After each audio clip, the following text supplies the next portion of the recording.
All right, let's here's a dead longleaf pine. This I really need to get some trimmers, but do you see the bottom portion of the pine tree? Lighter knot. Yeah. Tell me about lighter knots. When the forest burns or that pine branch burns, it sends, well, at least what I've thought, it always sends all the sap to this core, and then after a while, all the bark and the limbs fall off, and you just have the center core, which is really dense with sap, makes it really heavy and hard to cut. Excellent. So you can see the soft outer wood falling off, and that core is called heartwood. And it's made up of, and we've got some back at the lab and we'll look at it. Got a unique smell. Yeah, it's good smell. Burns great. It's the only thing I burn in our fireplace. I just cut lightered snags like that. A snag is a dead tree.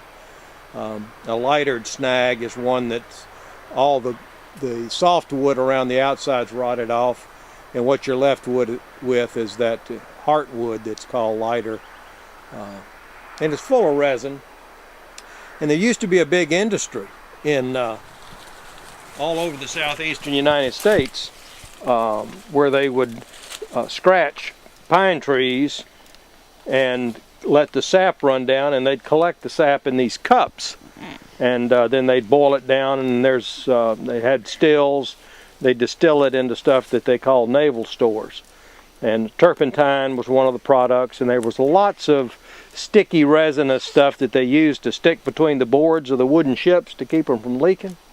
And so it was a big industry, and lots of, from the like 1830s up through 1880, 1890, it was a big deal. What happened in 1890 where no longer was that such a big deal anymore? What did they start building ships out of? Steel. So all the plans to have this wonderful turpentine industry just kind of went away when they started building ships out of steel. It's kind of like being an Encyclopedia Britannica salesman in 1990. And you think your future's bright, and then it goes away.